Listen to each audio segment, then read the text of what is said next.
Pois é, e aí além de falar das pessoas, a gente tem que olhar também para o mundo, né?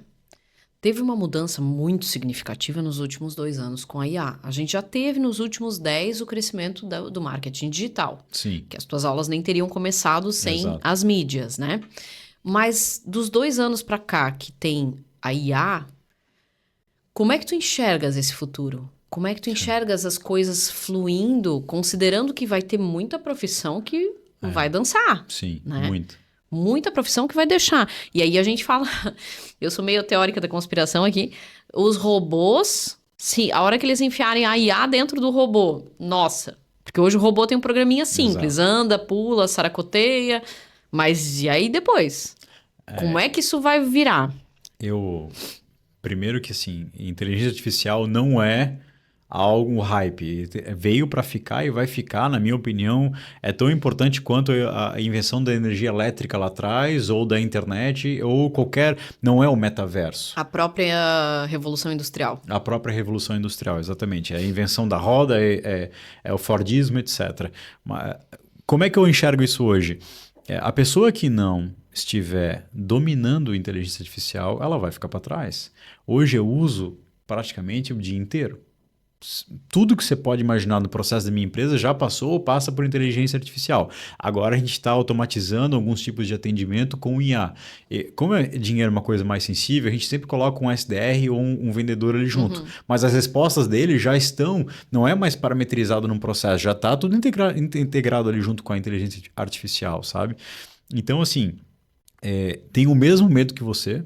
Acredito fortemente que, como ela cresce Exponencial, né? em forma exponencial, progressão geométrica, não vai demorar muito para ela ser muito mais inteligente que o ser humano, que o ser humano mais inteligente.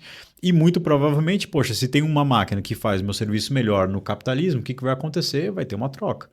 Hoje a gente tem alguns serviços lá que não precisa mais de pessoas fazendo, Tem vários, estarem né? fazendo, entende? Eu digo assim, no meu negócio, né? E Sim. em geral vai ser a mesma coisa. Então ou a gente vai se readequar, aprender a usar ela muito bem, ou ela vai acabar ficando acima das nossas capacidades. Eu não sou nenhum teórico da conspiração e não tenho conhecimento técnico para isso também, mas assim, é meio que óbvio, né? Se já é tão inteligente do jeito que está hoje, com os limites que tem hoje, imagina no futuro.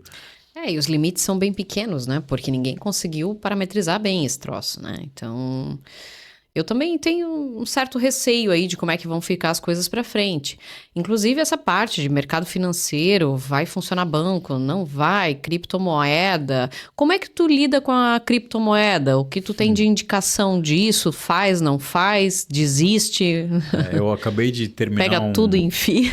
eu acabei de terminar um livro sobre criptomoeda chamado O Padrão Bitcoin. Eu já tinha lido bastante, eu gosto, porque a criptomoeda nada mais é, vamos falar de Bitcoin, porque é a que importa, né? A maior Sim. de todas é o laço principal. Nada mais do que uma crítica ao sistema keynesiano, onde coloca para os governos a possibilidade de imprimir dinheiro sem fim. Então, quando veio a crise de 2008, lá do subprime nos Estados Unidos, onde o governo dos Estados Unidos foi salvar alguns bancos e a própria economia do país, criando mais dívida, imprimindo mais dinheiro, em seguida surgiu Satoshi Nakamoto, um pseudônimo que ninguém sabe quem é, trazendo ali o que seria o Bitcoin, né? Ou seja, nascendo com o padrão Bitcoin. Então, a minha visão é a seguinte: as pessoas que eu mais respeito do mercado financeiro dizem que é bullshit, que é bobagem, certo? Você fala do Warren Buffett, Charlie Munger, que já faleceu, o próprio Luiz Barsi, mas eu já penso diferente. Eu tenho criptomoeda, já sou investidor há algum tempo e me arrependo de não ter comprado antes, justamente porque eu achava que não tinha lastro, etc e tal. Mas assim, para quem é leigo, é igual pensar em ouro, porque o Bitcoin ele veio para substituir o ouro. O que era o ouro? Lá atrás, o ouro era o lastro dos governos para você poder imprimir dinheiro. Então, você só poderia ter em dinheiro o que você teria em reservas de ouro. E a ideia do Bitcoin é a mesma coisa. Então, é para ser uma reserva de valor. E por que ela é tão importante? Porque não tem nenhum banco central que comanda ela, que pode mexer nela. Ela faz parte de uma rede descentralizada, então são milhares de computadores espalhados pelo mundo inteiro que ali são quem domina ou tem o comando da criptomoeda, não existe uma pessoa em si. E você não pode minerar, criar mais do que 21 milhões de bitcoins, então ele tem um limite Diferente do dinheiro, que eu posso imprimir a infinito. Ou seja, ele não é uma moeda inflacionária, entende? Então está previsto que o último Bitcoin será minerado em 2140. Ou seja, A gente nem vai estar aqui. existe essa escassez, a gente não vai estar aqui, mas agora para pensar comigo.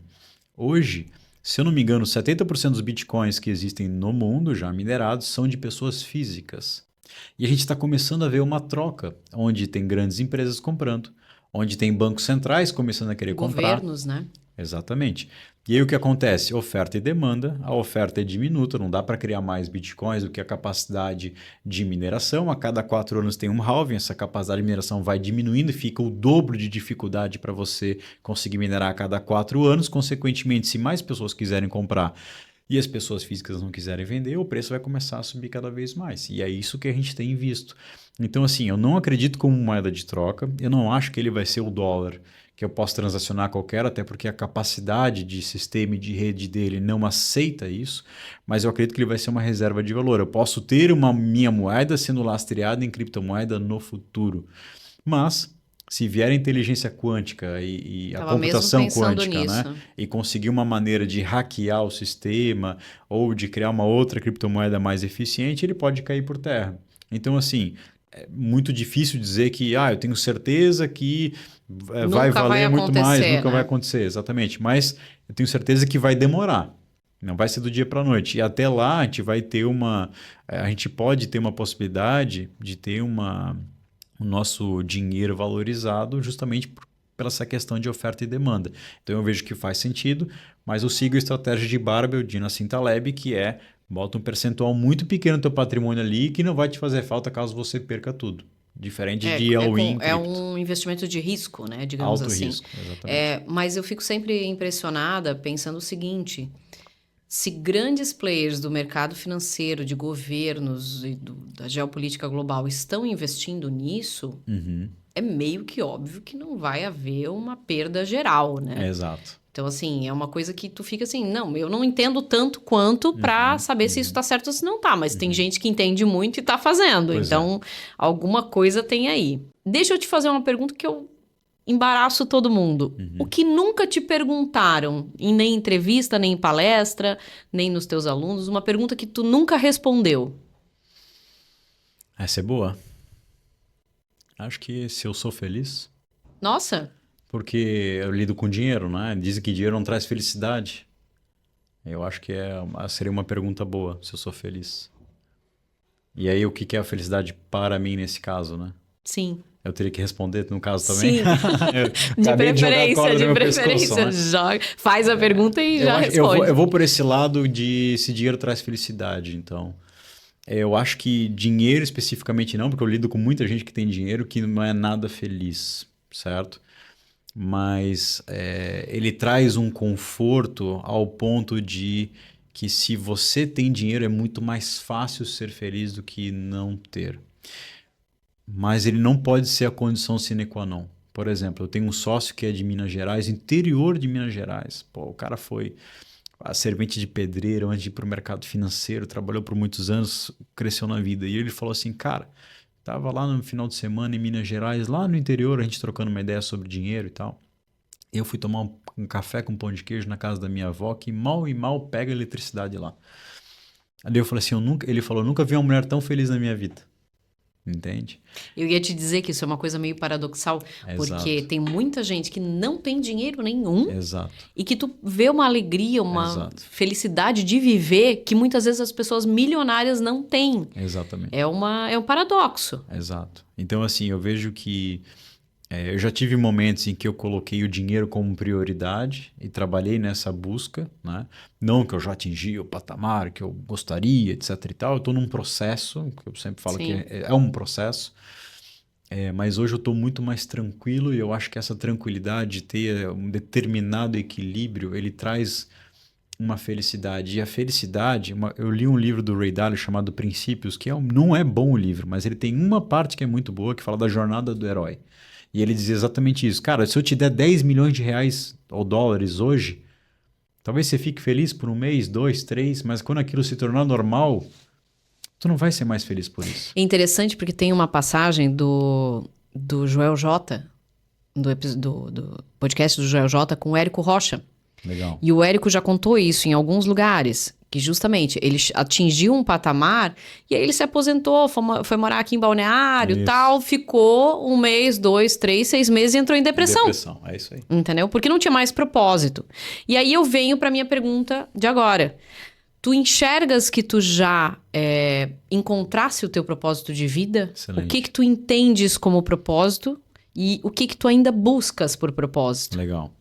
Eu até, antes de... Antigamente eu tinha um pouco de preconceito com essa palavra, sabia? Mas eu tenho um amigão meu que me deu um livro para ler tempos atrás, que é Propósito com Deus, ou algo parecido com isso, que são 40 dias onde você lê e sempre tem uma reflexão bíblica, e ele fala muito sobre propósito, né? Sobre ter o seu propósito. E eu achava que esse propósito do livro era algo relacionado à religião, que todo mundo fala, que é o propósito de Deus, enfim, você pregar a palavra de Deus, só que eu não tenho esse nível de conhecimento ainda em Deus, né? Na liturgia bíblica, etc. Estou estudando para isso. Mas eu entendi que se eu tivesse que ter um propósito, seria o de levar a educação financeira às pessoas, porque é o que a vida me levou a isso. Era para eu ser advogado ou oficial da polícia militar, e o meu olho brilha quando eu tenho a possibilidade de poder estar junto com pessoas que estão sedentas por aquele conhecimento, sabe? E como isso mudou a minha vida, transformou a minha vida, me tornou uma pessoa, não vou dizer melhor, mas assim, que se diz satisfeita, que está evoluindo. Eu diria que o meu propósito é esse, é levar a educação financeira à frente. E isso me faz sim ter a motivação para continuar, sabe? Não é só pelo dinheiro. Se fosse só pelo dinheiro, eu acho que não teria graça, sabe? Eu ficaria meio vazio no final. Porque tu acaba conquistando os objetivos e depois que teu custo de vida é X, não importa se tu tiver Y ou 2 vezes Y de dinheiro, entendeu? Tu vai viver pelo X, vai ter uma regalia mais ou menos, só que daí tu receber um feedback no teu Instagram que tu mudou a vida da pessoa, cara, isso aí começa a dar uma motivação maior, sabe? E aí quando eu te falo aquele negócio que eu não desisti lá atrás, é por causa disso, não é por causa do dinheiro. É bem interessante isso, porque o propósito é uma coisa que acaba movendo a gente pra frente, né?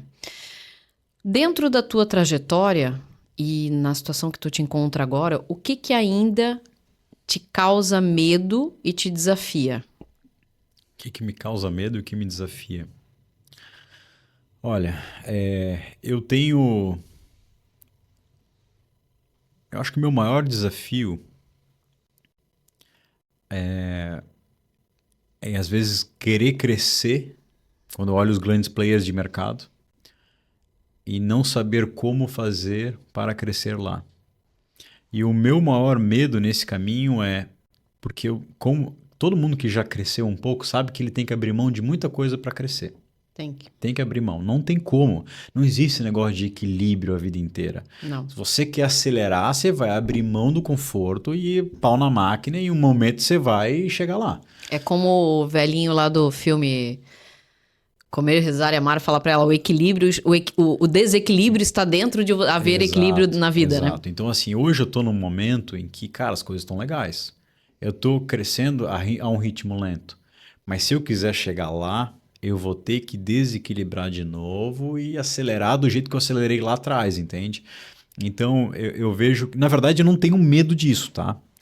Mas eu vou tratar isso como um desafio que do tipo, cara, se eu quero, eu vou ter que abrir mão e ter que ser logo, então eu tenho que parar de procrastinar.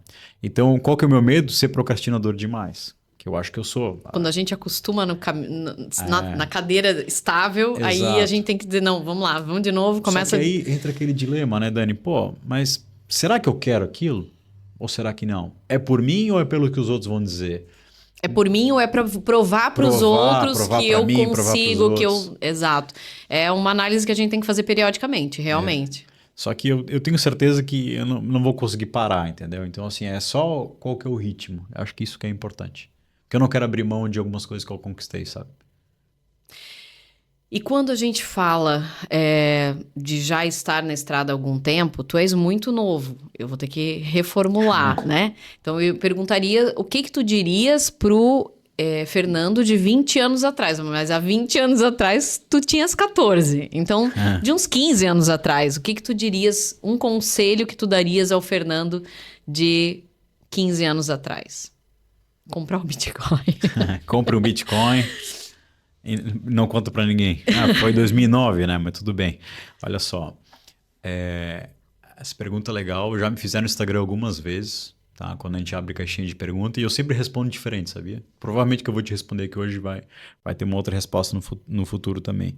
Mas eu diria Seria que estranho se a gente não mudasse a mudasse. resposta, porque é sempre um conselho para alguém lá atrás, né? Então, se a gente aprendeu mais alguma coisa, o conselho tem que mudar também. Mas eu iria na questão do tome risco e tome risco cedo. Não demore muito. Eu demorei para tomar risco, sabe? Minha vida estava muito pacífica até 2018.